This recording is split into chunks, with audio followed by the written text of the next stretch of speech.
नमस्कार। कभी सोचा है कि अंदर से इतना मजबूत कैसे बना जाए कि दुनिया की कोई भी चुनौती हमें हिला ना सके? आज हम एक ऐसे ही प्राचीन रहस्य ब्रह्मचर्य के सिद्धांत को समझने की कोशिश करेंगे, जिसे असल में अपार शक्ति का स्रोत माना गया है। हम सब अपने अंदर किसी न किसी तरह के संघर्ष से जूझते हैं, है ना? लेकिन क्या कोई ऐसा व्रत, कोई ऐसा डिसिप्लिन है जो हमें अपने ही मन के इन दुश्मनों पर जीत दिला सके? कमाल की बात यह है कि हजारों साल पुराने ग्रंथ इसका जवाब हाँ में देते हैं। अच्छा, ब्रह्मचर्य, ये शब्द सुनते ही ज्यादातर लोगों के दिमाग में क्या आता है? शारीरिक संयम, राइट? लेकिन सच तो ये है कि ये तो कहानी का बस एक छोटा सा हिस्सा है। इसका असली मतलब इससे कहीं ज्यादा गहरा और पावरफुल है।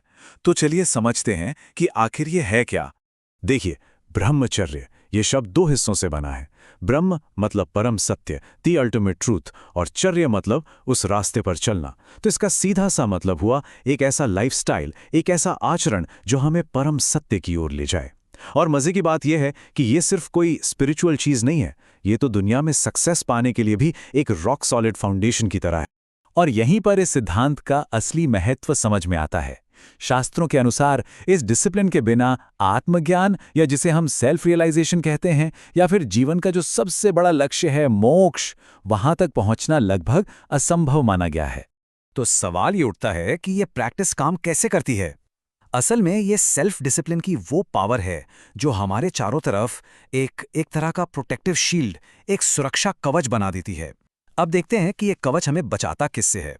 ये है वो 6 जिन्हें हमारे आंतरिक शत्रु कहा गया है। काम यानी अनकंट्रोल्ड इच्छा, क्रोध, एंगर, लोभ, ग्रीड, मोह, ब्लाइंड अटैचमेंट, मद, ईगो, और मत्सर, एनवी। जरा सोचिए, आज की दुनिया में हमारा सारा स्ट्रेस, फोकस की कमी, मेंटल डिस्टर्बेंस, इन सब की जड़ कहीं ना कहीं यही तो है। और ब्रह्मचर्य को इन्हें कंट्रोल करने का सबसे पावरफुल टूल माना गया है।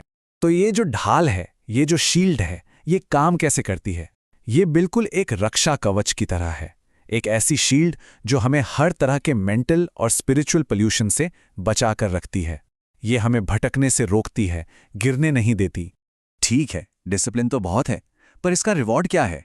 इनाम क्या मिलता है? एक ऐसा यूनिक जॉय, एक ऐसा अनुपम आनंद जिसका कंपैरिजन किसी भी वर्ल्डली प्लेजर से हो ही नहीं सकता। ये एक डीप परमानेंट पीस वाली स्टेट है जो बाहरी चीजों पर डिपेंड नहीं करती।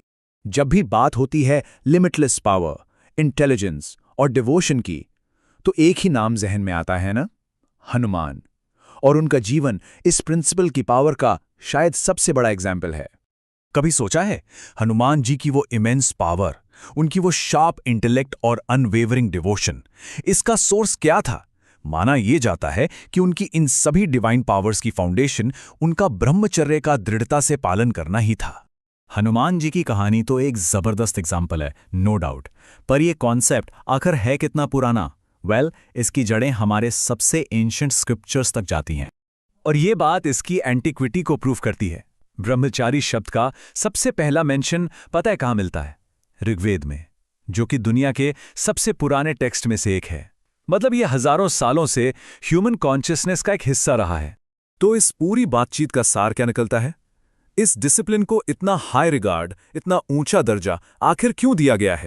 इन्हीं सब वजहों से प्राचीन ऋषियों ने, सेजेस ने ब्रह्मचर्य को जीवन की सबसे बड़ी तपस्या, द सुप्रीम पेनेंस माना है।